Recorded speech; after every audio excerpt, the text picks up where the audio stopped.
this is my official hello to everyone.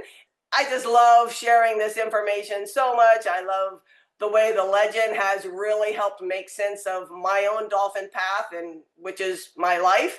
And I'm just so excited that there's so many people that love and care about dolphins and that feel that calling from the dolphins, and awake and aware people such as yourselves that know that there's a lot more to know and love about the dolphins than what is immediately available on the surface. So it's my great pleasure to be able to share all of this with you tonight with my dear friend, Scott Taylor. Wave to everyone, Scott.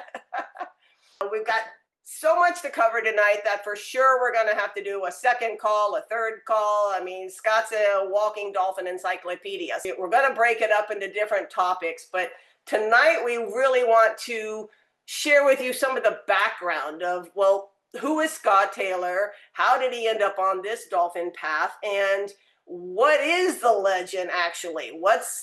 How did the legend even come about? How did this information get transmitted to humanity? And then where does that put us now in this unfolding story of the legend, which, this gathering right here tonight is a part of the legend. It's this evolving story that we are creating together. But there's so much more. And at some point in the call, I am going to tell you the rest of that story that Scott and I experienced with one of our dolphin teachers, Delphi. And I told you the first part of that story in the email. I'll just say that when Scott came into my life and the legend came into my life, it really helped it was like the missing piece of my puzzle. It was the piece that let me see how all the other pieces of my life fit together with the dolphin story. And it made sense of so many things that until that moment seemed like kind of like disconnected parts of a picture. And then the legend really helped me step back and see the bigger picture. And that is such a relief. Hopefully you've experienced something like that in your life where you suddenly understand it from a whole different perspective. And you know what a great relief that is to understand the bigger picture and how your life has been leading you to this moment. So I'll just tell you a little bit of how I first met Scott Taylor. My friend Dave Cole and I were co-hosting a symposium in Mexico in 1995 and 1996. It was a symposium for all the people involved in dolphin-assisted therapy at that time, because Dave Cole was kind of famous for his brain studies, his EEG studies on people before they went in the water with the dolphins. And then even if it was just for half an hour, then after that, immediately measuring them after they got out of the water with the dolphins. And what Dave found was that there was a significant trend for people shifting from one brainwave state, predominant brainwave state, which was beta, kind of our normal get it done kind of daily action mode, from beta into theta, and some people even alpha and theta after they got out of the water with the dolphins, with a very noticeable tendency towards hemispheric synchronization, meaning both sides of their brains were more balanced. And Dave thought, wow, this is really remarkable. You can't really even find drugs to help people do that. So what is it going on with the dolphins? So Dave Cole and I and all of this realized there's all these dolphin assisted therapy programs, but nobody was talking together. There wasn't a way for people to come together, the different researchers and therapists, to share what were they learning in their own practices. So we decided to put together a symposium where people could come together finally and start sharing the bits and pieces they had learned.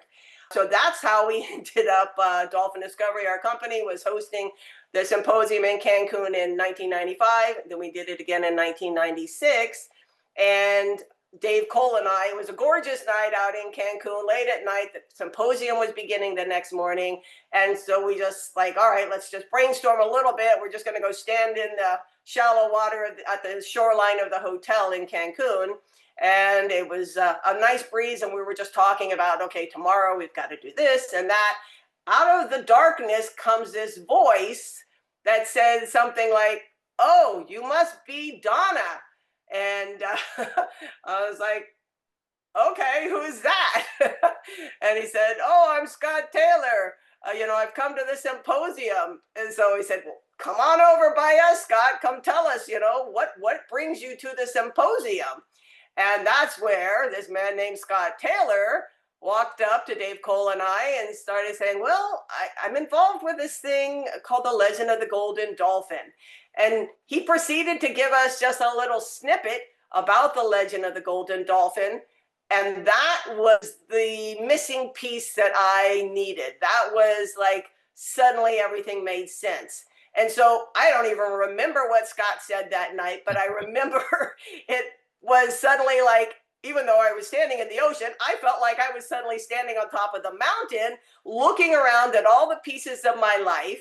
And it was like, oh my God, it makes sense now. Thank you. Thank you. I can see a glimpse of the path forward. I can see how important and powerful this is. And thank you, God, for showing me I'm not completely crazy. Whatever Scott said that night so impressed Dave Cole, who's a brainiac kind of guy himself. Dave Cole said, well, Scott, if we could squeeze in another half an hour slot for you to talk tomorrow at the symposium, would you be willing to share some of this information? And Scott said, well, sure, I could do that. So the next day we managed to squeeze it into the schedule. Scott gave a talk about some other a little snippet of the legend, because I got to tell you, the legend is vast. So I'm not kidding when I say it was a snippet of the legend. And I was busy as the organizer, and I didn't really get to talk to Scott really much the rest of the conference, but I watched the rest of the weekend as the whole audience from the symposium was kind of following Scott around through the hotel, the conference room, and people were just pestering him left and right. Well, tell me more. Tell me more. I need to know more about this legend. And it was pretty fascinating to me that the legend had the impact on the rest of the audience that it had had on me. But I was too busy to pester Scott more. So after the symposium, I was already leading people for years to swim with our dolphins, make that beautiful connection, and then tour the Mayan ruins. And we had amazing ceremony, amazing magical times there. And I was thinking, cool, I'm going to ask Scott Taylor to come along and be my co-facilitator on these retreats. And I'll do everything I've already been doing. All he has to do is show up and keep telling us parts of the legend of the Golden Dolphin, because I need to hear a lot more of this information. And this is one way I can do it. So I invited Scott along and he said yes. And on every trip, Scott would be telling throughout the trip. We would have a couple hours each day where he would share more pieces. But I'm also a visual learner. So I had a little bit of trouble remembering all this auditory information without the visual cues. So I started bugging Scott, like, Scott, you got to put some of this in writing. You got to give me pictures so I can remember, because I want to share this, but I go home and this legend is a really slippery kind of thing. I can't share it later on. I have to see it. So and Scott said, well, it's in the works. I've been planning a book for a long time. I've been building all this information, and one day I will get a book written. And it's like, oh, thank you, God. So I started praying for Scott to put all of this in a book so I could really wrap my mind around all of this amazing story. And that's his book called Souls in the Sea: Dolphins, Whales, and Human Destiny. And I'm so grateful that Scott put this enormous years and years and years of worth of work into the book. I'm going to let him tell you about that. But he has really created a document unlike any other, a document that has preserved the legend, which, without it in print somewhere, it's easy for that information to disappear again. So Scott has rendered a great service to the dolphins and to all of us by documenting this information, researching it, and keeping it in a way that can really go forward in the future and remind people of all of these amazing pieces of history that we have long forgotten. So without further ado, I introduce you to our friend, our dolphin brother, Scott Taylor. Hi, everyone. Thanks for the introduction. It was a wonderful moment there in Cancun. As I recall, John Lilly had been asked to come and speak, and he wasn't able to come, and that's why there wound up being a small hole in the schedule. So I felt very honored to be taking John's place. Later in my life, I met John Lilly, and we became very close friends and did some projects together. Um, I guess one place to start is to try to give you a definition of what a legend is, and particularly what this legend is.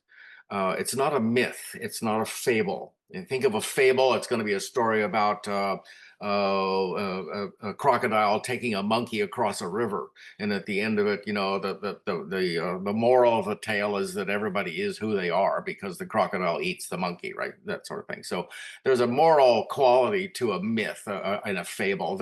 No, excuse me, a fable. No, a myth is more of a kind of a poetic telling that involves characters that are beyond human, and they have some kind of influence over mankind or something. There's a kind of a point to the tale. A legend is a different thing, and particularly this legend. And the best way I have ever come up with to describe what it is, it's imagine a map, and a map you've never seen before. It's just this great big piece of paper, and there are these colors, and there are shapes, and there's lines and weird symbols on this big piece of paper. And you don't know what it is. You have no idea what this is. To learn what that large image is, and think of that, well, that's our world around us. That's what we're looking at here. What you want in the corner of the map is a little box. And inside that box are descriptions of those symbols that help define those symbols. So it helps you then begin to get a sense of, okay, what are these things? How are they relative to each other? So that box in the corner of the map is called the legend of the map. So the legend of the golden dolphin then helps us to be able to look at the world around us, look at our life, look at the vast tale of history, look at science, look at so many different things, and have another a kind of understanding of what we're looking at. So the legend gives us the perspective from let's say it's the perspective from the ocean water.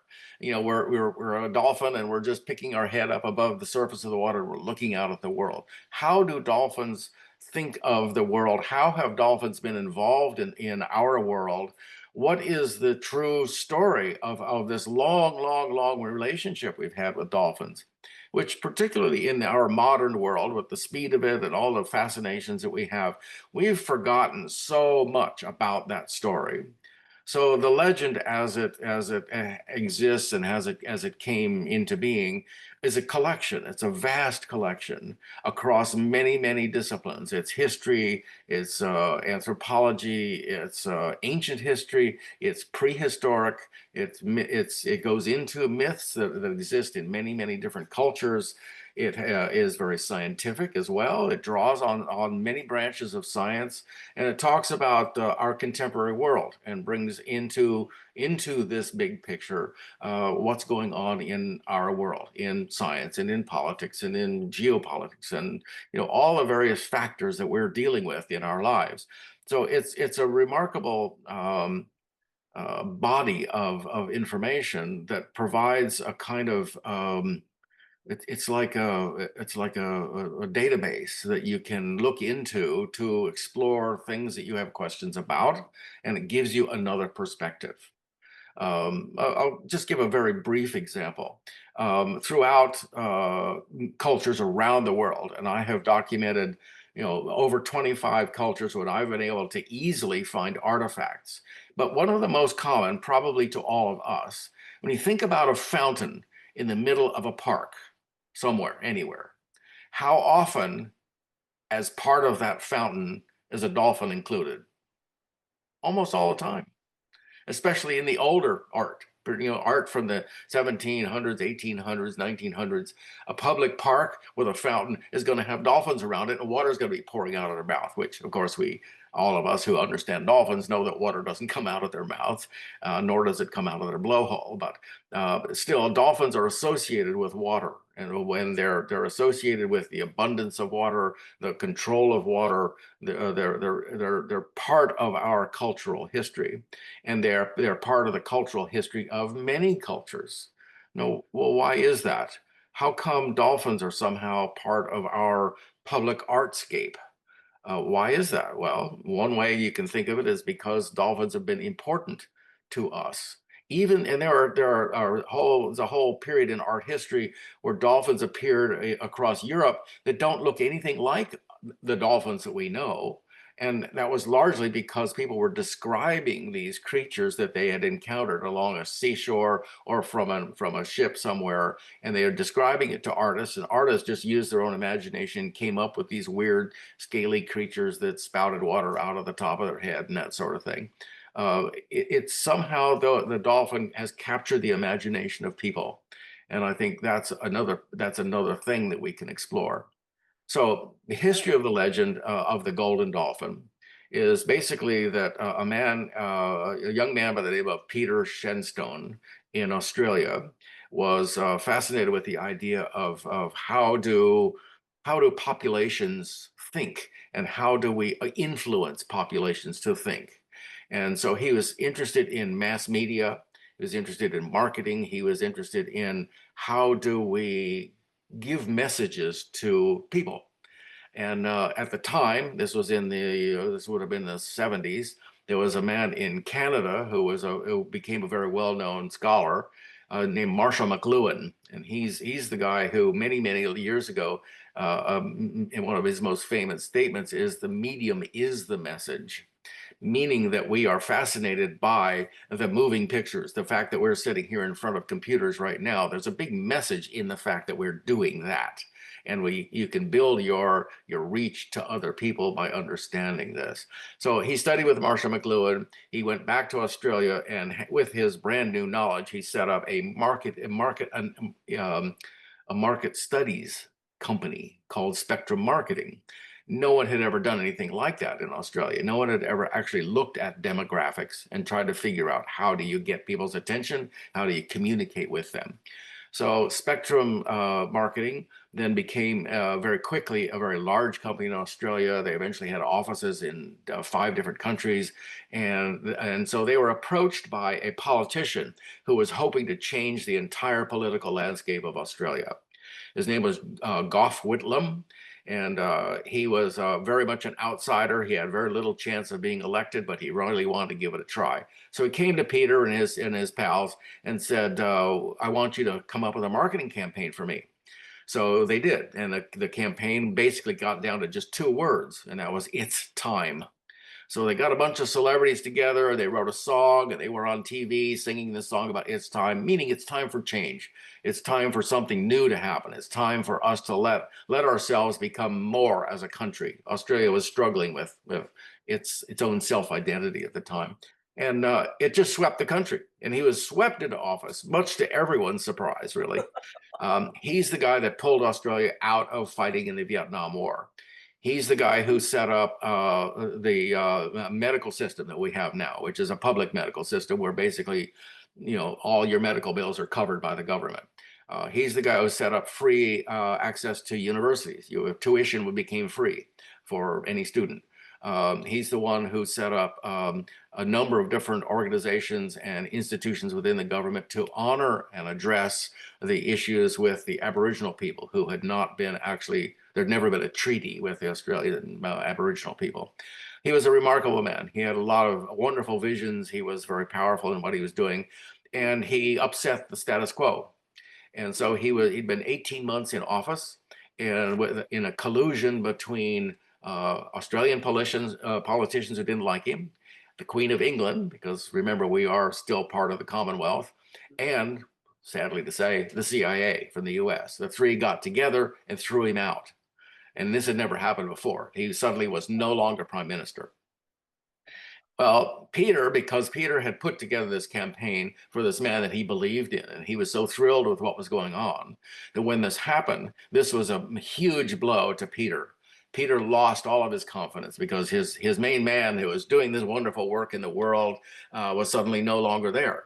So that had been his primary account. That was the biggest account that he ever had, and he thought it was the most important. So Peter, having been a practicing yogi for many years since he was a teenager, he did a lot of meditation and prayer, and he was walking along the seashore in downtown Sydney one time after Gough had been thrown out of office, and he was just saying to himself, "What do I do? I don't have that big account anymore. What's my next account?" And suddenly he hears this voice in his head. It's God. And he thought, what? That's going to be my account? And, well, it was only a few days later, he was meditating at night, as he did every night, and began hearing this oceanic sound, as he described it, in his head. And out of that sound of the ocean, he suddenly began hearing this kind of squeaking and chittering sound. He didn't know what that was. And then within a few minutes, that sound began to transform into a voice. Now he was because he was spiritually inclined, he was open to these kinds of things, but he had never had any interest in automatic writing or channeling or anything like that. That to him was just something a little bit beyond what he could handle or believe in. But within moments, he found that this voice speaking to him told him that he had been chosen for a very special role. He was being asked to be a messenger. Well, messenger of what? And who are you anyway? And the voice came back and said, "I am the spirit of the dolphin." He said, "What I'm asking you to do is I want you to carry and share with your world the legend of the golden dolphin." Now, Peter was like, well, but he didn't have any other accounts at the time. So he thought, well, why not? So I'll agree. So this was all based on consent. There was no forced anything, but he agreed to take this on and not knowing at all what it meant. And he said that then for the next 10 nights, he would go and to sit in meditation, and he had a pad of paper next to him and a pen. And he said he would sit there and he would watch his hand write, and it would write for like 2 or 3 hours. And he filled these pads of paper over 10 nights. And it was this astonishing mix of things. It was exquisite short poems. It was details about a document that he could find at a certain address in Sydney. If he went to these people's house and asked them to see the third book from the right end of their second shelf on their bookcase, that in that book he would find something he needed. It was just the weirdest possible thing, just a weird, strange conglomeration of things, all sort of within a framework saying this is the true history of humanity's relationship with the cetaceans and particularly the dolphin. So think of this as an alternate history. It's another way to look at what human life on Earth is all about. So he had these pads of paper with all these notes in them. So he, being a careful and accomplished guy, he was a graduate of the university, well educated. He set about trying to unpack all of this information, put it into some kind of system. And he quickly realized that what he was dealing with was something that absolutely required his 100% attention. So they sold basically everything he had. He was living with a woman, a partner for life, and the two of them already had two daughters. They were getting ready to have another child, but they basically sold everything, including their car, and moved to a small town up in the mountains outside of Sydney. It was an abandoned apple orchard with a little house on it. They moved into this house, and he set up a studio up in the attic. And he would go up there every night and sit and work through this material. And as time went on, and as he began tracking down the sources of these informations, he's this little glimmering of saying that, you need to understand what was going on in Greece during the time of the temple of the Oracle of Delphi. You need to understand the Oracle of Delphi. So he began looking, finding texts and all kinds of studies. And he would send him around the world to all these different things. And one thing it particularly focused on was the history of the founding of Australia, and meaning the arrival of Europeans in Australia. Now, that meant a lot to Peter, but in some ways it was opposed to what he personally believed, because it talked about the legitimacy and the power and the importance of the British royal family. Now, Peter was referred to as a Republican, and in this instance, in Australia, to be a Republican means that you believe that Australia should be an independent republic. It should not be a part of the British Empire. So it was contrary to what he wanted to believe. And I have found over the years that one way that you can absolutely identify information that you're getting from another source, you're getting it from somewhere deep inside yourself, you're getting it from some kind of other source. If that information is extremely clear, precious, and important to you, and it is exactly the opposite of what you want to know, it's probably true. If you set out to learn something that you want to know and you already know how you want it to sound and what you want it to say, I think you have a good reason to be skeptical that what you're hearing may not be entirely true. It may be accurate, but if it changes the way you look, if it says, wait a minute, I want to challenge what you're thinking, what you believe, then that's likely to be very, very important information. So Peter was challenged at many points as he began to compile this story. So he did that. Part of the messages that he got was that the legend was not to be published. It was meant to be shared orally.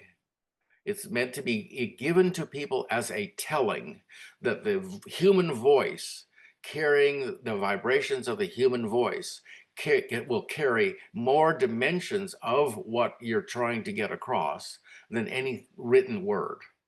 The likelihood of the essence being lost by being printed is very high. Now, that's not to say that there can't be some documentation of it. I did a fair amount of that very thing when in writing my book. My book, by the way, has more direct information from and about the legend than anything else I've ever seen published. So did I violate the direction to not publish it? No, I don't think I did, because in no way is the full extent. Now, Peter also later on got the information that the legend at some point in time would be available to basically everyone on the planet, and that they would be able to access any part of it directly. Now, Peter was like, what the hell does that mean? I cannot even begin to conceive of what that is. Remember, this was in the 1970s. And it wasn't until the 2000s that Peter began to realize, wait a minute, that's what digital information, that's what the internet is. That's what a CD-ROM is. That's what a DVD is. It's a compilation of information that you can access through hypertext. So he began to think that maybe that's what the legend eventually would become, that it could become a body of information that anyone could have to use to be able to do their own research along these paths. Now, barring that, I basically began to search once the legend was presented to me. I approached it from a skeptical perspective. I had a major background in history. I'd spent a lot of time growing up in different parts of the world. I traveled Europe very much as a young person and studying European history and whatnot. And the references that were being used in the legend didn't ring any bells at all. I thought, how could this be?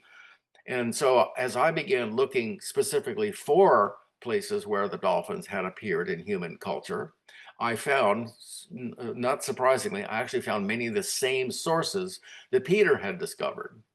And because Peter had a particular angle that he was going through, and let me say,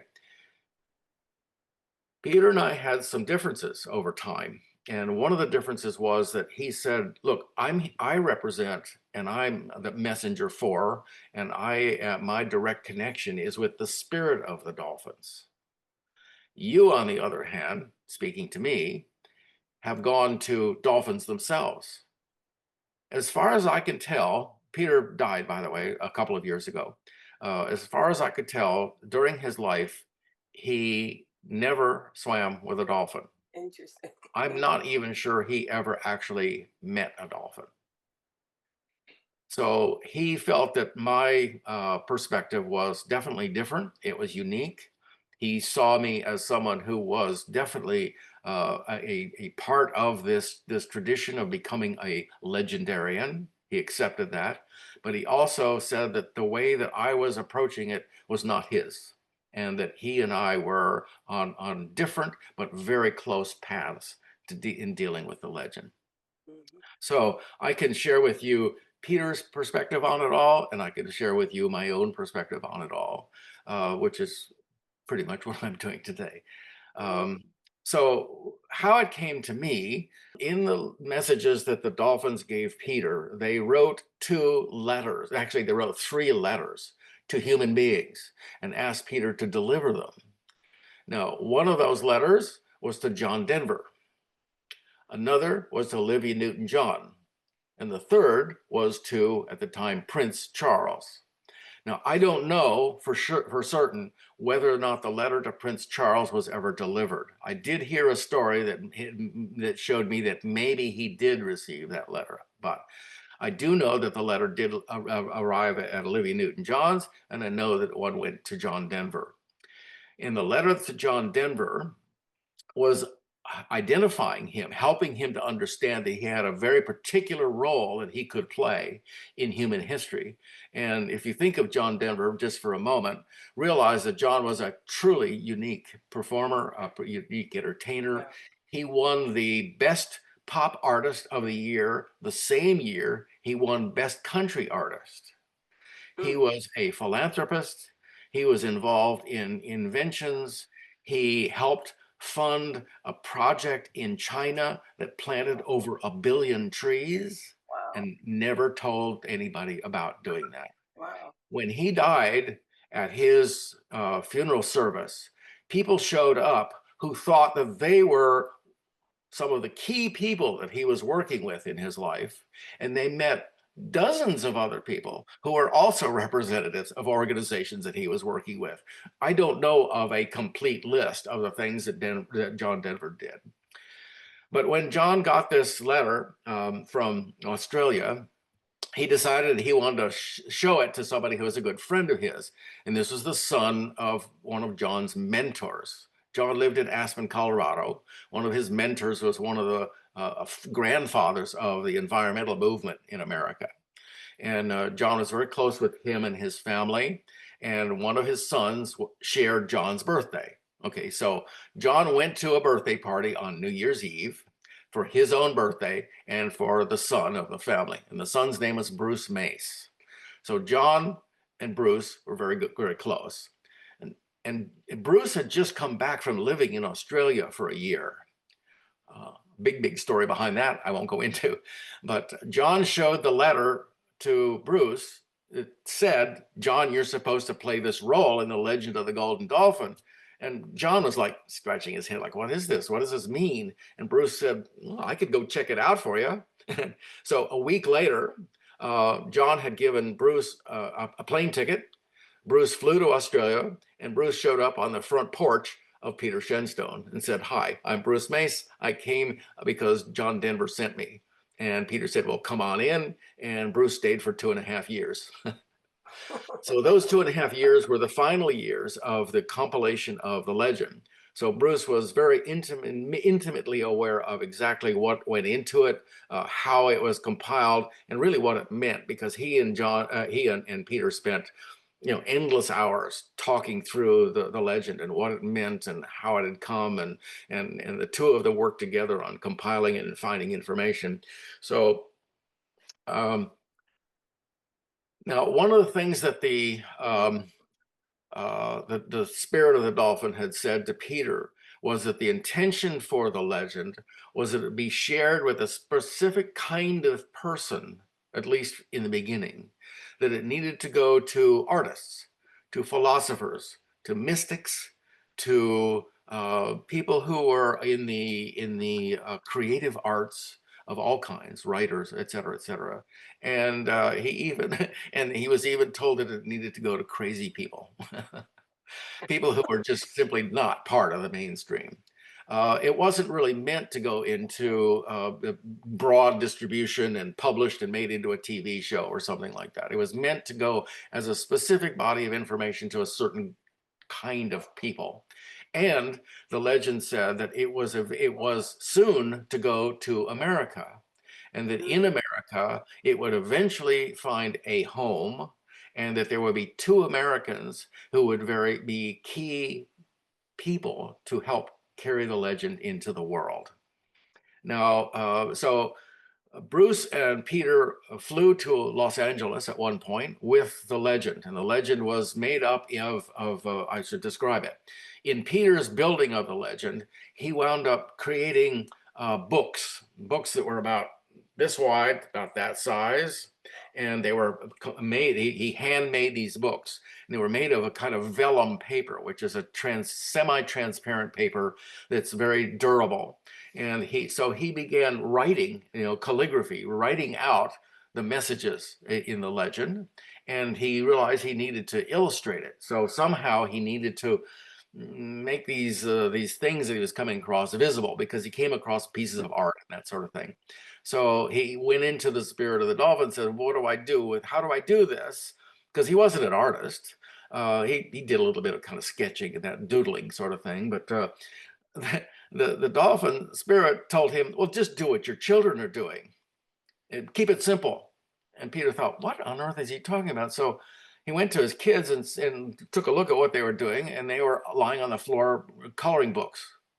And he thought, oh, okay, I get it. They've got, somebody gives them outlines and they color them in.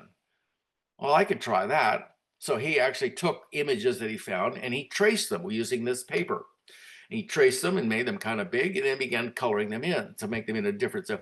So in a sense, what he created with these 7 books, 7 large books that were like comic books in a way, kind of, but much more sophisticated than a comic book. In fact, he created what I call 2-dimensional holograms, because he would have one page with an idea on it being represented, and then he'd have a hole cut out in the page, and then you could see through to the next page, and then behind that you could see another page, and each one kind of revealed a different layer of the idea. It was amazing, and these books are beautiful, beautiful. So they wound up being put into a wooden chest. The whole story about why that went into a chest. But then they were brought to America by Bruce and Peter to Los Angeles. And they went around going to celebrities and all kinds of people. You remember Live Aid? A lot of us might remember Live Aid.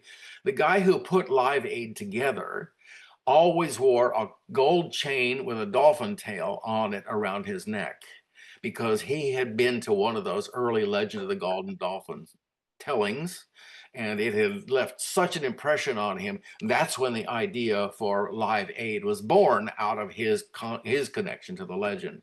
And there were more. There were lots of people in the celebrity circuit there in LA that in that first week got introduced to the legend. And then suddenly there was a phone call from Australia that said one of Peter's daughters was having a health crisis. He got on a plane and flew immediately, because he always honored the woman. He always felt that the female was the future of humanity.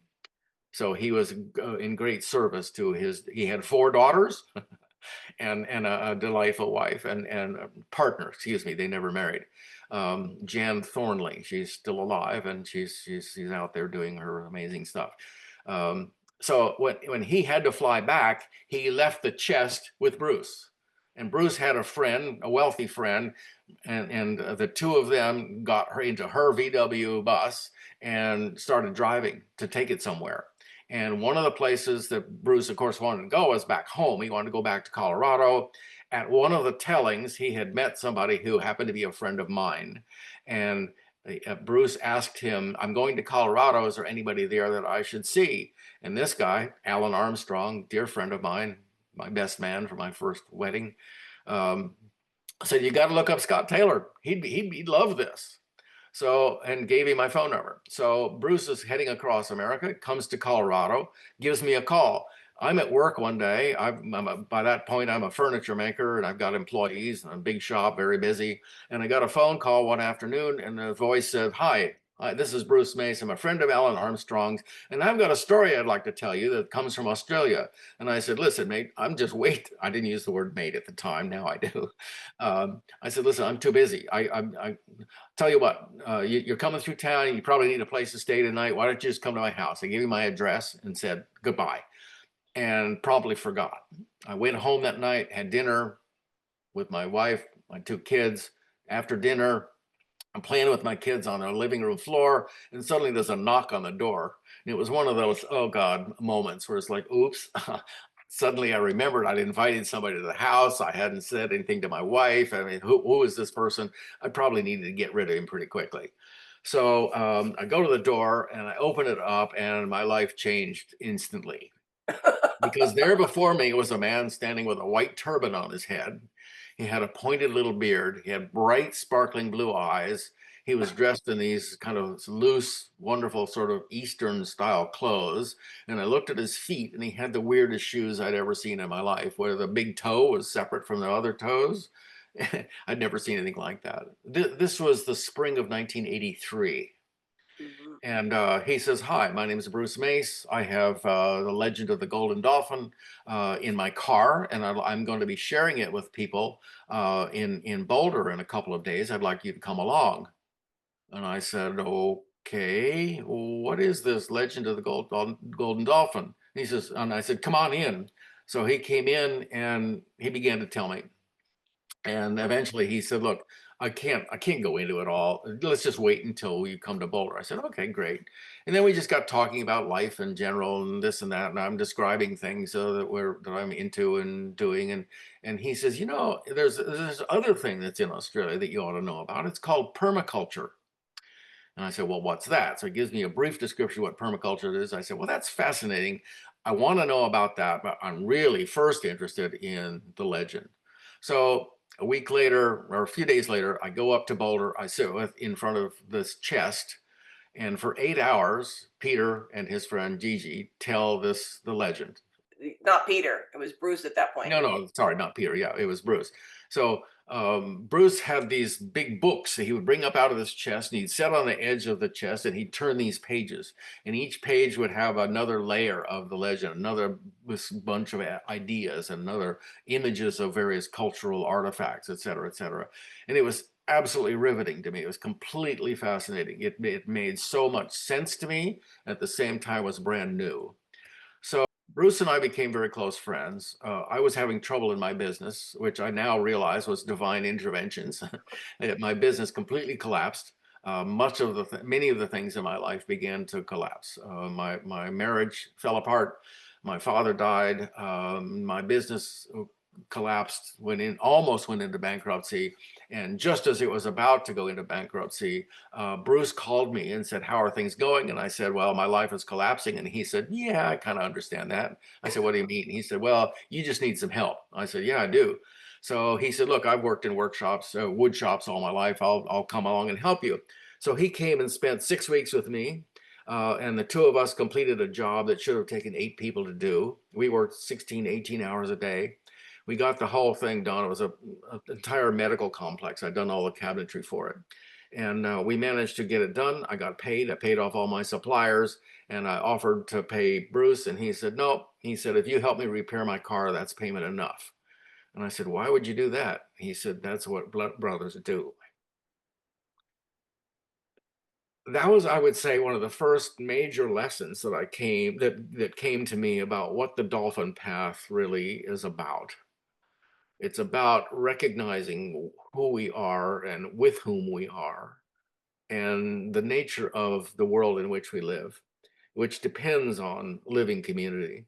It depends on the kinds of interactive lives that dolphins have. The scientists call it allomaternal care, which means that when one dolphin gives birth to to a baby, that mother needs not only to go to the surface and breathe, but she's also got to find some food for herself. And what happens is the other dolphins, and it's males and females, take over the care of that baby. So the community immediately are the parents of that child. That there is no break, there's no division, there's no moment, or there's no period of time when the mother and the baby are just all by themselves, and that's what they are, and then eventually others maybe get invited into care. No, it's from the very beginning. We are one as family.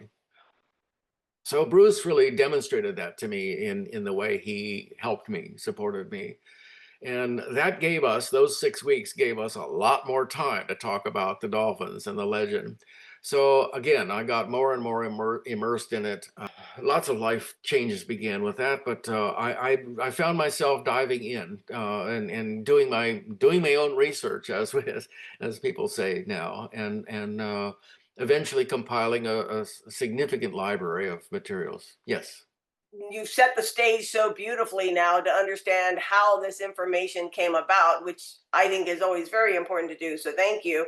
I think, given our time frame, that we should just talk about what are the historic artifacts that you found that are that would be helpful for people to know.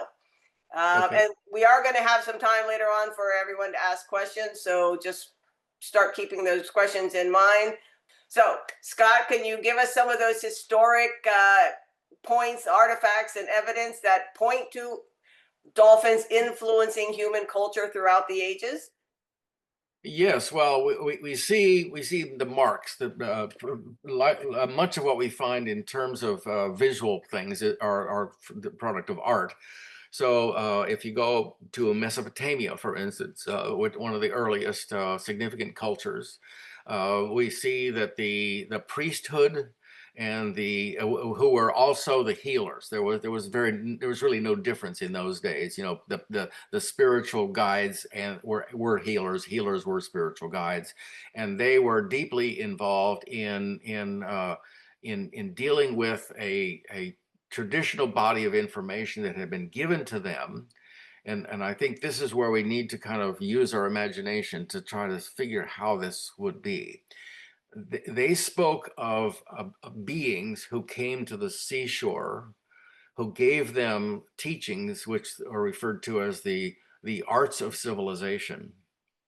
And they were called the Akpalu, and one in particular was named Owanis. And Owanis taught about how humans can go into alternate states of consciousness to become in contact with the divine. Hmm.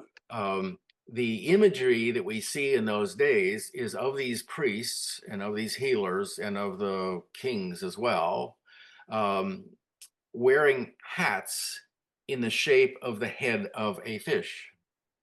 And what has come down to us over the centuries is that now we have the Roman Catholic Church and the as well as the Greek Orthodox Church. The leaders of the church, meaning the Pope and the cardinals, they wear a hat called a mitre, M-I-T-R-E, and that hat is in the shape of a dolphin's head. Think about it. It's this tall thing that goes up to a point, and it has this opening in the top of it, and that's the mouth of the dolphin.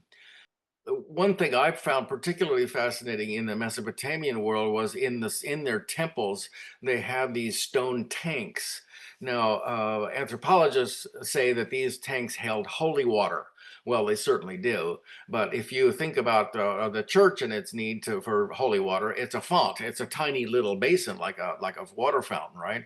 So why on earth in those days would you make pieces of stone that are 10 feet long and 3.5 feet tall and form them into a perfect square and then seal them to the ground in a watertight way?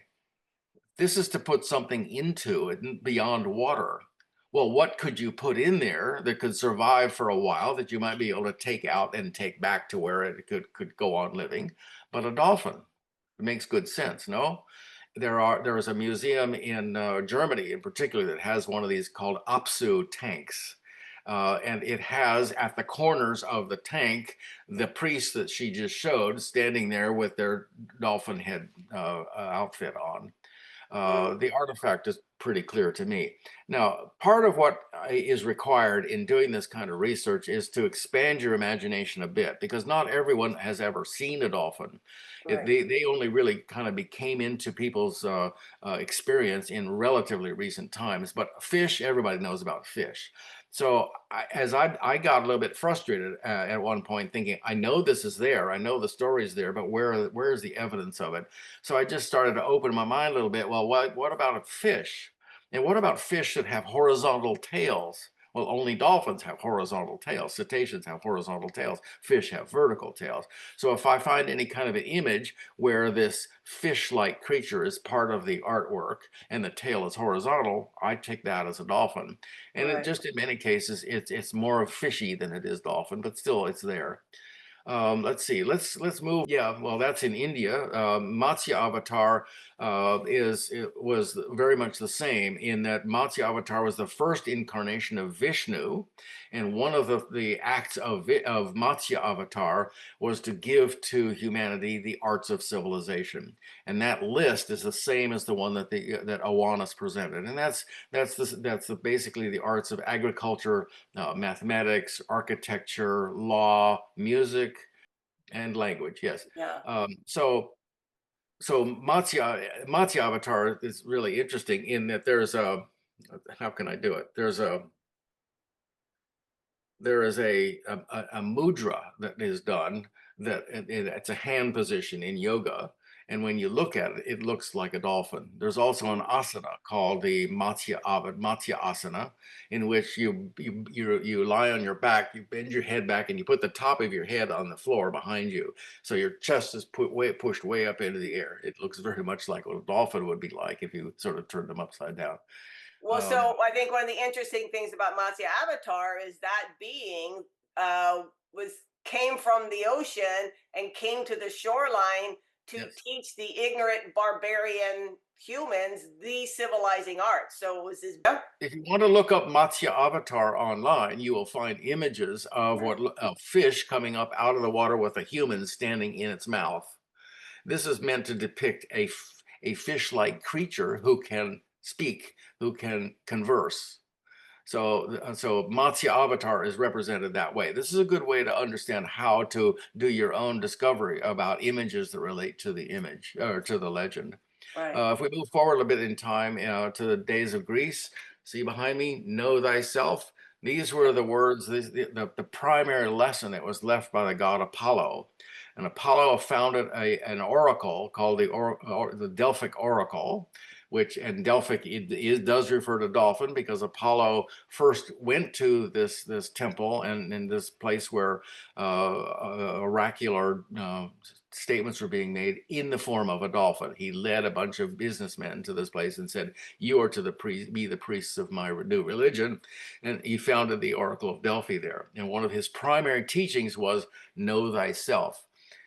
And one of the ways that we understand this now is that there was a time long ago when the human brain had still yet to be open to its two hemispheres. The corpus callosum, the thing that is in the middle, which connects the two hemispheres of the brain, had yet to fully mature in our evolutionary time. So we had basically two brains going on. This is what's called the bicameral brain. There's an amazing book called The Origin of Consciousness in the Breakdown of the Bicameral Mind. Mm. And in that, he's talking about how in all of the literature, all of the ancient literature you go back to, people talk about God talking to them, getting information from the gods.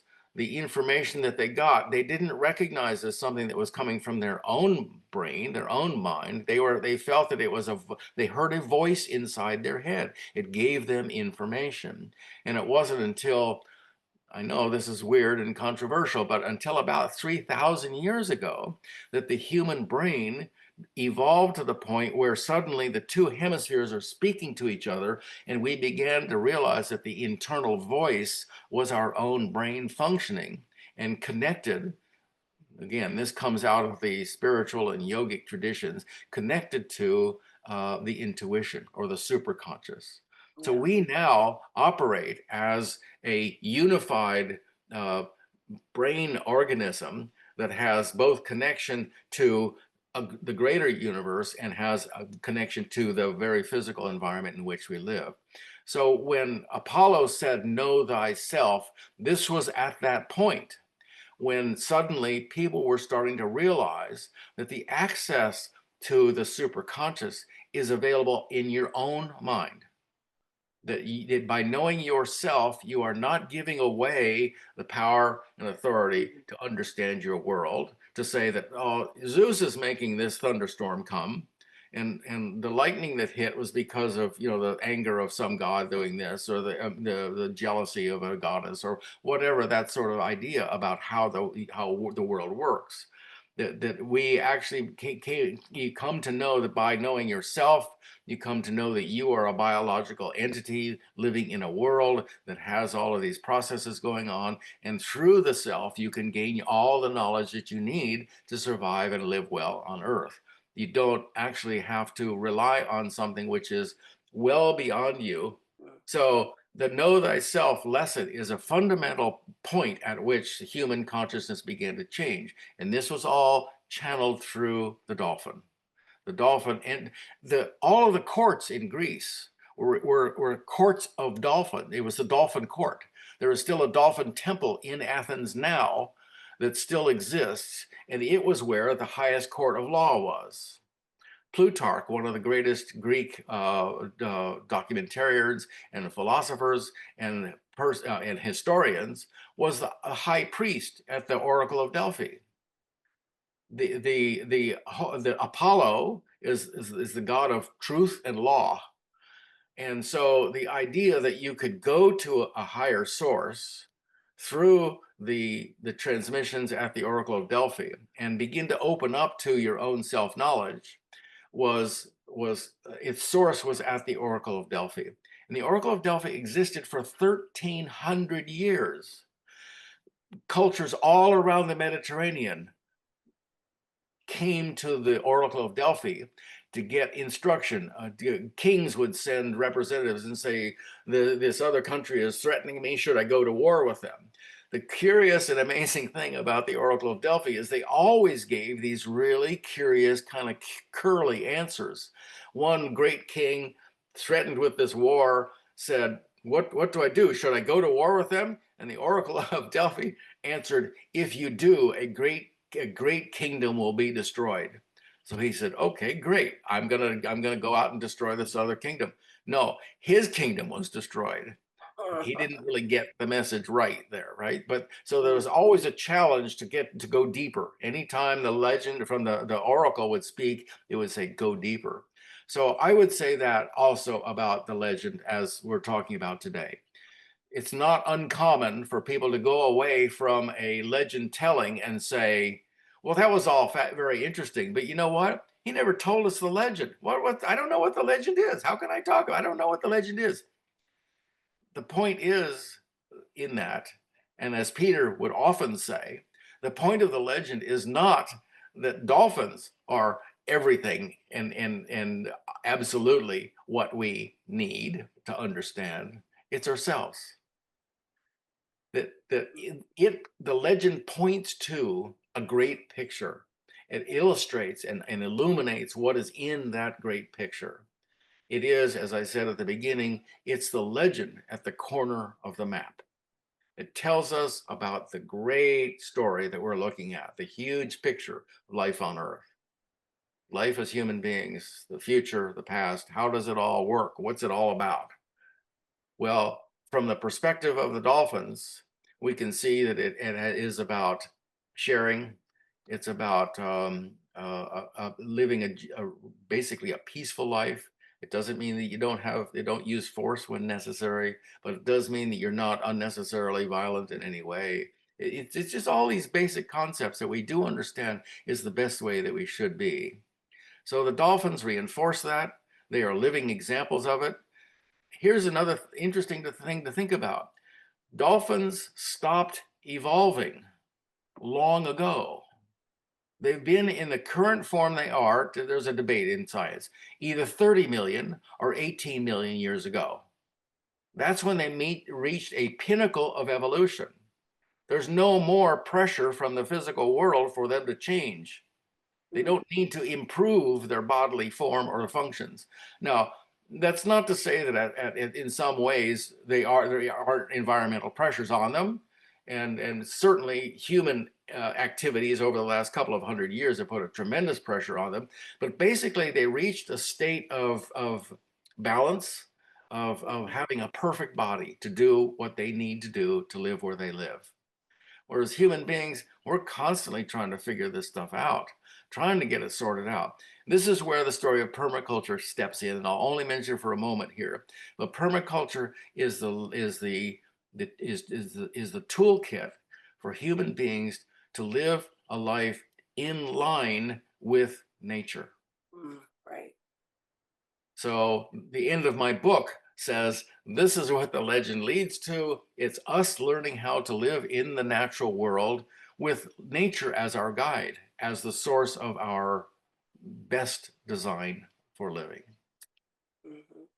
What do you see as the significant modern turning points in the human dolphin relation? So we say in your book, you take us around the world through the cultures, coming forward in time to this modern era. I'd like to focus on Gotcha. that right now. What do you see are the important components of where we are now with the dolphins? How did we get here in recent years, the recent, let's say, last 100 years? And where do you see us going in the future?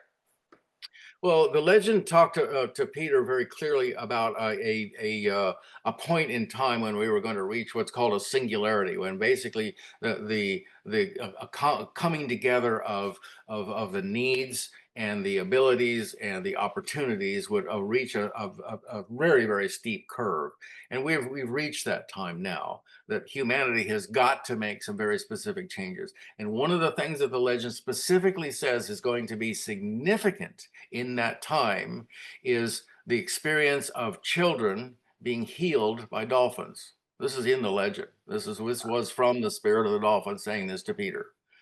That it was not only like in the Bible where it talks about the children will lead us, but they're saying that the dolphins working with children to heal them was going to provide a moment of massive revelation for humanity. So when I first found that in the 1980s, I thought, well, what on earth could that possibly mean?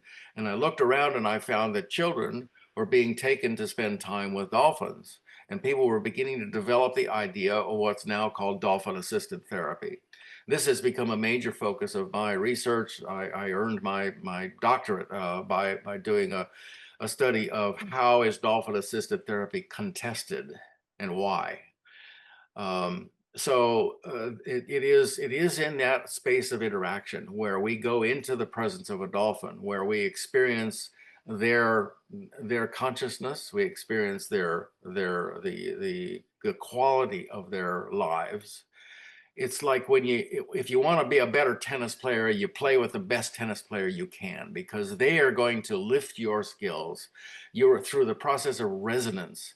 Your vibration and their vibration will tend to harmonize. When you get into the water with a dolphin, their high state of being, which, as I've said, from an evolutionary perspective, is, I dare I say it, near perfect. We get into the presence of something which it takes our breath away. Our brain kind of goes blank. It's like, what am I in the presence of? What's going on here? So although science has yet to specify what that is, that's the challenge of the material world, to come up with that.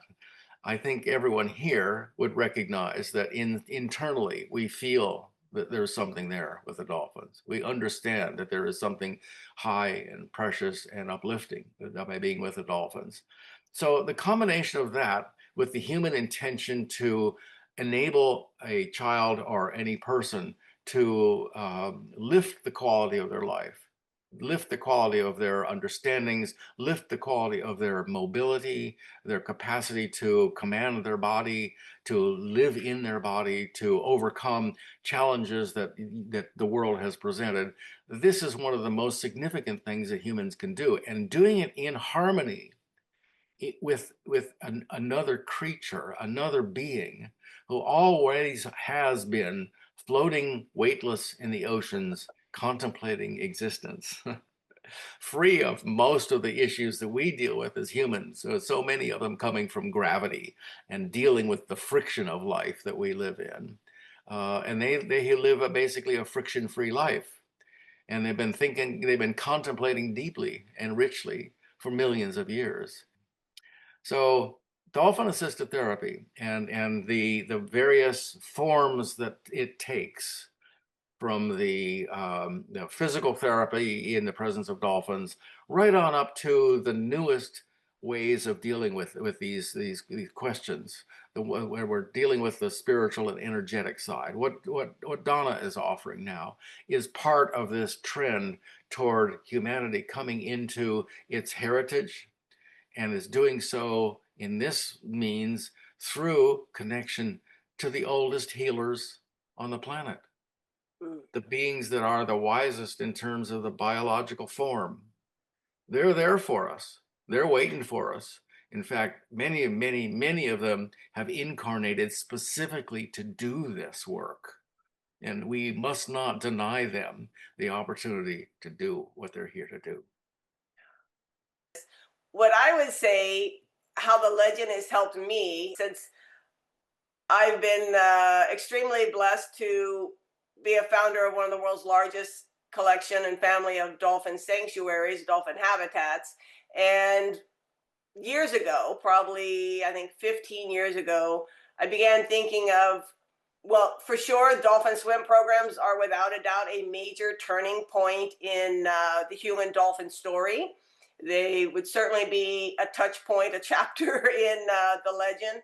And what I have witnessed is that even through our own, just our own dolphin habitats, even as of 15 years ago, we had already facilitated over 5 million people having heart to heart, eye to eye contact with dolphins. And I constantly would run into people who would say, like, oh my gosh, I was at one of your facilities and I had this most amazing experience with the dolphins. Anyhow, that was 15 years ago, and I saw the great role that dolphin swim programs were providing humanity. For the first time ever in history, millions of people were having an up close, personal connection to dolphins. This has never happened before in the evolution of this planet. I began to think, like, well, I thank you, God, for this extraordinary opportunity that was beyond anything I could have dreamed of, to play a major role in millions of people having this personal connection with dolphins and all the amazing, beautiful miracles and blessings that come out of that. But what about after they've had this experience? What's the next step for them? And so I began to view our dolphin swim programs, or any dolphin swim programs in the world, as human dolphin relations 101. It was like the beginning step for large numbers of humans to begin to wrap their mind around the concept of having this up close, personal friendship with this aquatic being, So, and after they wrap their mind around it, of course, wrap their heart around that too. So dolphin swim programs I saw as human dolphin relations 101, the kindergartner course for humanity. And I began my prayer, like, thank you, God. Now show me how to create this next level. What's the next step? Human dolphin relations 202, because we already know there's millions of people who are ready to go to the next step. What is that next step that I can create? And that's where our dolphin research programs, of course, and all of our dolphin retreats and all of the special interaction games that we've been guided to create are helping to move all those people who've already taken 101 and move them to that next step. So it's for everyone who's already gotten to meet a dolphin. And if people haven't met a dolphin by the time they come on our retreats, then certainly they get to do that. And they get to move very quickly to human dolphin relations 202. One of the big things that I consider the cornerstone of this relationship is the energy healing work with the dolphins. It's been amazing and beautiful over the years to see the extraordinary partnership that really comes from doing energy work on each other in the water with the dolphins. I think the dolphins really love to see that, because they've invested a lot of time and energy in getting humans to be decent humans on this planet because they need us to be at our best. But the dolphins are super interested in seeing, like, wow, look, this is what humanity has figured out so far regarding energy exchange, and how do we use energy to balance the physical form and the rest of the energy field around the human. And Can I, as a dolphin, I might jump in with specific energies of my own, or certainly with echolocation and vocalization, the dolphin mastery of sound. So that's what I've witnessed, is that the dolphins are so excited to see humans step into our mastery, step up and start claiming our skills that we have at our fingertips to help balance and bring each other into wholeness. Then also, we take it a step further because we never want it to be a one-way relationship. We offer energy medicine back to the dolphins through a series of surrogate testing using kinesiology and muscle testing, so that we ask the dolphins, hey, what would you like us to do for you today?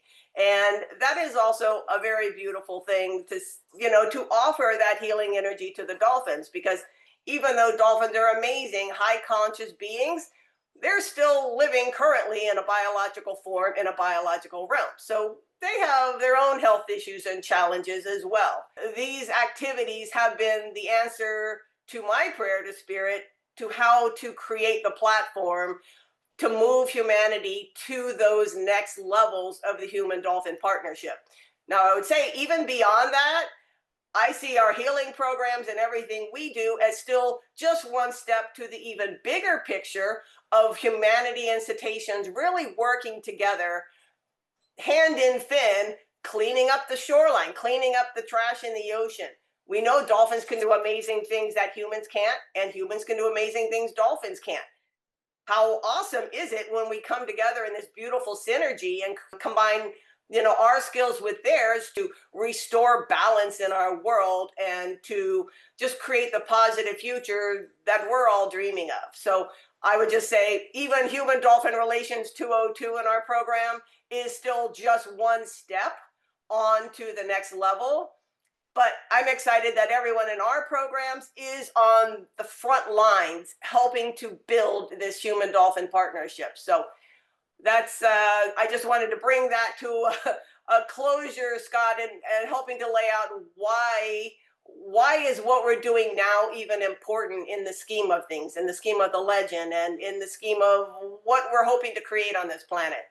So Scott Taylor and we had come back from one of our legend telling dolphin retreats in Mexico. We were at my house in Miami, had a group of people that were interested in dolphins staying with us. We loaded up into my car, headed south for the day with the intention of visiting all 4 facilities at the time.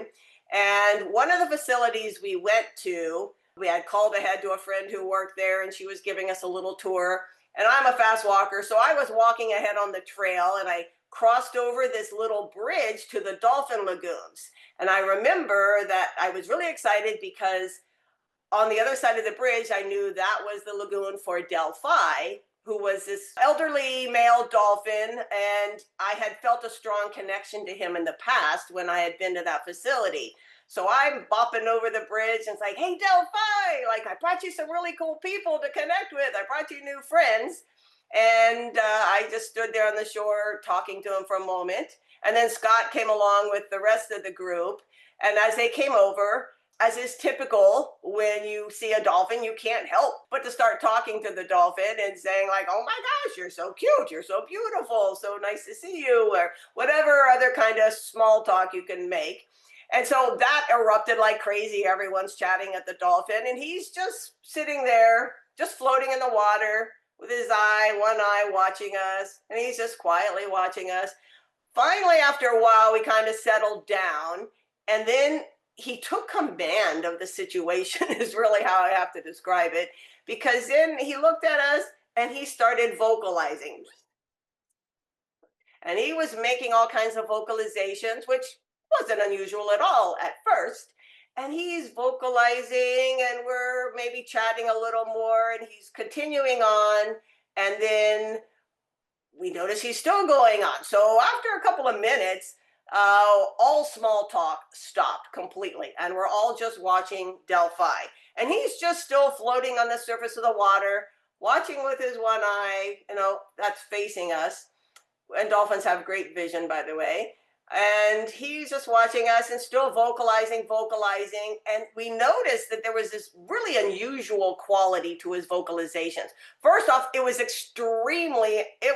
I had never seen a dolphin continue to vocalize for so long.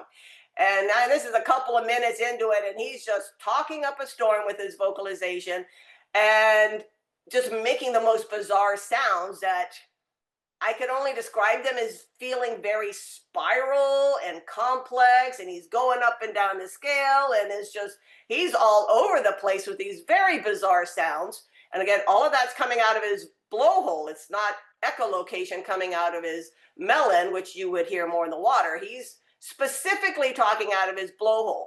Now, when a dolphin in human care is vocalizing above water, he's doing at 100% for the humans, okay? Because he's going to talk to the other dolphins more underwater or probably telepathically. But when they're vocalizing with their head at the surface like that, they're definitely talking to the humans. So finally, he's going on, and we're kind of tired of standing. So we all just silently decided to sit down. So we all just sat in a row right along the shoreline, and he's no more than 6 feet from us. And he's just continuing on. And it became to the point where he was barely even moving his body. I mean, he's not even swimming a lot. He's just like a master teacher standing at the lectern, and he takes his time and he looks at each one of us, taking a full minute or so with each person and still vocalizing. And he's having to work at this really diligently because he has to periodically stop and take a big inhale and start again. And he's going down the line, making direct eye contact, extended, long, direct eye contact with each one of us. Just, it's like the feeling was some master teacher giving you some major download. And he took his time and he worked his way down the line. There were 6 of us, one by one, spiraling, talking the whole time in these amazing geometries of sound. And we were 100% silent, 100% focused on him at all times. And it went on, I would say, probably easily like 12 minutes. Now, that's completely unheard of for a dolphin to do that. So finally, it wrapped up, and we were all in really stunned silence. I mean, it was so mind-boggling. And we knew we had been given some major download. I think we were kind of silently just trying to figure out what was that. And we knew it was an incredible honor. We quietly got up. He was finished with us, and I think he just kind of turned and swam to the other side of the lagoon. And we quietly made our way out. And on the way out, I don't even think we went to see other dolphins. At that point, we were so saturated. I think we just kind of made our way to the exit. And the woman, my friend who worked there, who also felt this amazing connection to Delphi, she told me, "You won't believe what happened." She said, "I saw that another group was starting to come over the bridge in a moment, and she felt like I needed to take control of the situation and bring this to a close." So she said, right when I was thinking like, oh, how can I politely bring this to a close? Delphi popped into her mind and said, "I'll know when to bring it to a close, thank you." So she was like, okay. And Delphi, a moment later, did wrap it up. And a moment later, the group came across the bridge. So it was like he knew that the time was up and that this other group was going to be approaching, would have kind of broken up the whole energy. And so he had naturally brought it to a close and dismissed us. So we all went home to my pool for the rest of the weekend and swam in the pool like a dolphin pod, trying to decipher what was it? What was the whole message? That obviously was a huge, massive message. What are we supposed to do with that? And the only 2 things we could ever agree in common was that, number one, he was exceedingly grateful that we had the good sense to sit down and shut up when he was speaking. He was honoring us for being smart enough to shut up and pay attention. So he really liked that about us.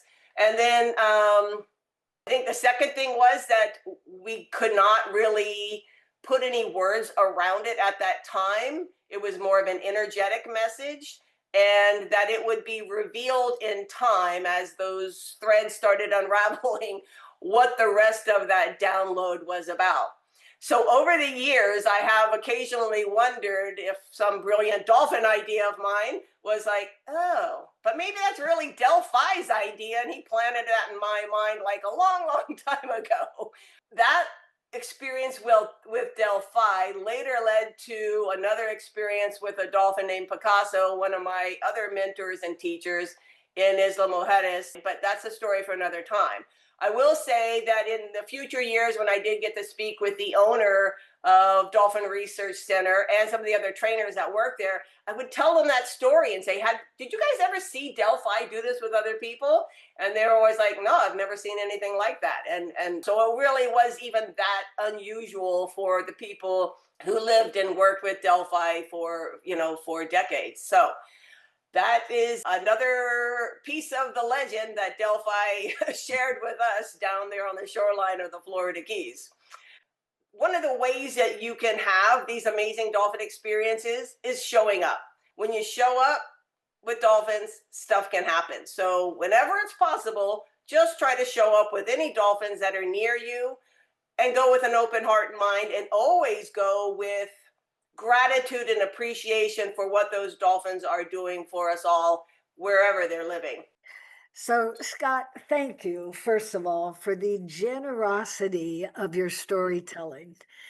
It was fascinating, your level of detail and how long this has been happening. So, thank you for that. And I love your book, by the way, because it also has so many levels that you're addressing. Mm. So I love that. Yeah, I love that complexity. And I've already given it to a number of people and recommended it because it is the book on dolphins that I've seen that hit all the levels. So Thank you. yes. All right. So I have a couple questions. One is where is the legend books now? Where do they exist? Mm. Well, the last information I had a conversation with Jan last year, and she said she was looking for an archive, hopefully a university that would accept all the materials. In my last visit with Peter, he allowed me to go up into his attic and spend time there. And eventually he got called away that day. So I got most of a day up there. And it was a room that was about 30 feet long, about 20 feet wide. And he had the majority of his materials and his drawing desk in one corner just by the stairs that came up. And the rest of the room was low shelves and just piles of stuff. And when I asked him, what's all of that? He said, that's all the materials of the legend. I don't know what's there. Over time, synchronicity is a very interesting thing. I have a friend who used to call it dolphinicities, particularly in this kind of work. I've been doing a lot of study about synchronicities, how they all work. John Lilly was deep into the whole world of synchronicities. When I first got to Australia, I moved to Australia 26 years ago. And within 3 months of my arriving in Australia, I got a phone call from a local fellow whom I knew, who had been a close friend of Peter's. And he said, listen, I'm cleaning out a closet. And at the back of the closet, I found a book of Peter's. And I know he's forgotten it. Would you like to have it? I said, I'll be there as soon as I get there. So I drove up there and got handed a book which looked just like the rest of the books in the legend. Fascinating. About 3 weeks later, somebody called and said, I'm getting rid of a lot of stuff and I'm about to drive to the tip. And one of the things I'm getting rid of is this big book that Peter left with me years ago. Would you like it? And I said, you bet. So I actually have 2 volumes. One of them is a screenplay. It's a treatment of how to do a movie about the legend of the Golden Dolphin. And it is so long and so complex and so overwhelming that it's really completely unfilmable, but it's full of fascinating material. And that one's pretty straightforward. The other book I looked at and I saw that, okay, this is a proposal to a big project that was going to happen in Melbourne, and he was proposing that a great big park be built with these big buildings in downtown Melbourne that was to sort of equal the significance of the Opera House in Sydney. And it was all to be devoted to the story of the dolphins and in their relation to human culture. And I thought, well, this was fascinating. So I spent time studying it and going through it. And one day I looked at it and I thought, there's something odd about this. The pages are really thick. So I took a razor blade and, being very brave because I thought I was desecrating a sacred object, I took a razor blade and I cut the tape that was holding the edge of this page together. And I looked inside and there were more pages inside. I thought, well, this is incredible. What's going on here? So I was living with some people. The fellow had a video camera, and I asked him, I said, come out with your video camera, film me doing this. So I actually have a video of myself slicing open all of these pages, and there's about 12 pages or so, 15 pages, and each one of them had 8 to 10 documents inside of it.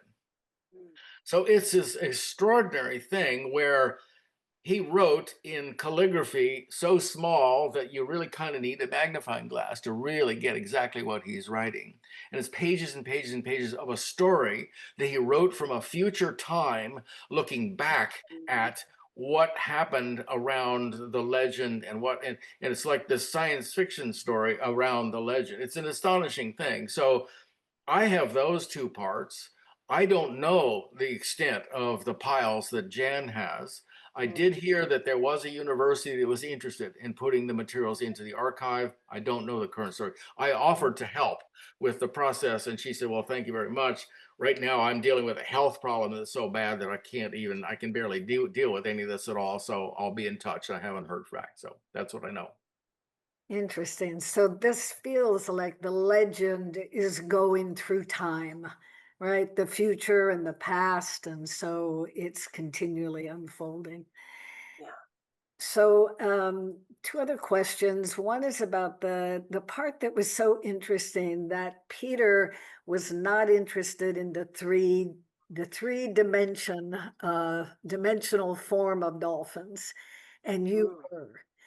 And when I went with Jack and Donna to meet the dolphins for the first time, it was the thing I was so interested in is the gap between everything we know about dolphins spiritually and mythologically, and then meeting a dolphin face to face as another being. And so that I don't know if you could speak to that a little of, I kind of get the sense of how vast Peter's mission was, of why he was just so tapped in. But then you really took it to, meeting these embodied beings in this time. And I guess the other part of that question really is, how do you feel about all the challenges that we're really facing about human dolphin interfacing? Yeah, that's a very big question. And, the much of that is driven by what I used to call them dolphin activists. Now I call them dolphin extremists. I think I'm a dolphin activist. Right. I think we're all dolphin activists, right? Mm-hmm. But dolphin extremists are different. And their concern comes from what I call caring about dolphins rather than caring for dolphins. Mm. If you care for dolphins, then you're drawn to their bodies, who they are, what their lives are like, how you might be able to improve their lives. So this includes everybody from, trainers, people working in facilities, people doing medical stuff, and people doing therapy with them, and like Donna's energy medicine, taking healing to the dolphins themselves. The challenge there is that these people have a concern which is largely formed in their emotional body, but the mental body is not being accessed adequately to truly understand what it is they're trying to accomplish by saying we need to empty the tanks and don't buy a ticket. What they're ignoring is, and this is where there's many ways to approach this. What we're dealing with are what I call legacy dolphins. A legacy dolphin is one that we have either inherited from a time when they were simply specimens taken from the ocean, And we still have some of those living with us. They're 50 and 60 years old. 50 and 60 years ago, it was not a big deal to take a dolphin out of the ocean any more than it was to take a turtle or a fish. They were just specimens. The change that has happened is that we have dolphins that were brought from the wild, which we've stopped doing, at least in our part of this part of the world. And then we have their offspring who were born in human care, and it literally cannot be put back in the ocean if we have any compassion at all, because they simply wouldn't survive. And then we have the dolphins there have been dolphins who have actually appeared at dolphin discovery facilities from the wild and said, please let me in. We have dolphins that have stranded on the ocean edges, and we have taken them into care. Well, what is that? That is embodied compassion. That is us extending human compassion to another creature who is either going to die while we watch and do nothing, or we offer care. When we offer care to a dolphin, we are doing it either conditionally, like is now being done under legislation, which says you've got 24 hours to deal with this dolphin, and you have to either put it in the ocean or euthanize it. This is what's going on in England right now, because they dealt with this idea of closing all the facilities. When they closed all the facilities, they lost the expertise, and they lost the facilities. There are no more saltwater pools in England where a dolphin can be taken for rehabilitation. So the option is either push them back to sea or euthanize them. Two options. That's terrible to me. That's horrific. So the idea of extending compassion, when you take a dolphin into care and you realize that this dolphin will not survive without human care, that its tail has been damaged. I knew a dolphin very, very well for years, swam with her all the time, who could not swim very well because her tail was so damaged. And she'd been brought into human care and promised a lifetime of care, right? This is embodied compassion. So the legacy dolphins present us with this situation where, do we keep a dolphin, a wild animal, in a contained, human-managed, designed space that may or may not provide them with everything the ocean can do? Well, where's the compassion in that question? We owe it to the legacy dolphins to give them a lifetime of care and the very best we can provide. And that opens a whole other question. What is the best we can provide? Our science tells us today that dolphins are more socially dependent than humans are. They're more socially engaged with each other than human beings are. The social life of a dolphin depends upon the culture that they share. And the culture has to do with the birthing, the training, the caring, the nurturing of each other. So the question then is, do we prevent dolphins in human care from having offspring?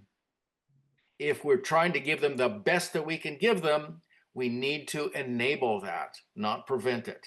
And people then scream at, oh no, we don't want more dolphins in cement pools. We can't do that. We can't perpetuate that. Why not? If they're different, that doesn't mean they're wrong. Any more than a disabled child should be euthanized, if you will, because they're different. We don't want a different dolphin. We don't want to have the fact that we could give dolphins a lifetime and give their offspring lifetimes also then points in a direction for the future of humanity itself. I dream of taking, let's say, the funds for one bomber, which is billions of dollars. We take that same billions of dollars and we reform a section of a coastline, and we make bays where dolphins can live in harmony with us, and we can care for them. We can let them go out of the ocean. We can provide such a beautiful environment. They'd love to come back and be with us. So what could we do there? We could raise our children with dolphins. We could have marriage ceremonies. We could have celebrations. We could learn and heal ourselves in the presence of dolphins. We could learn truly to communicate with other spirits, other beings. The opportunities the opportunity that lies right before us right now as human beings to engage with dolphins in this way and in more ways is an extraordinary opportunity for humanity to step into an entirely new phase of what it means to be human on Earth. So Mhm. to me, this is not a small issue about these wonderful fishy things that make nice sounds in the water and they're fun to swim with. No, it's far more than that. That's Oh, a short version of my answer. that answered it so beautifully, because you're talking about a new vision of, we need a new interface. And that's what you're really suggesting. So There's an it's, opportunity for engagement that we don't have in any other way. yep, And it's we yearn for the extraterrestrials to arrive. They're right here. They're extraterrestrial. They're not human. They're not land based. They're ocean based, and they're here for us. So absolutely. Thank you so much. you're Thank welcome. you. Thank you, Donna and Jack, for hosting this too. I just say thank you, and I pray that the dolphins are in your dreams tonight.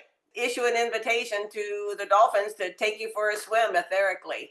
Please go visit a dolphin near you and send them a lot of love and gratitude.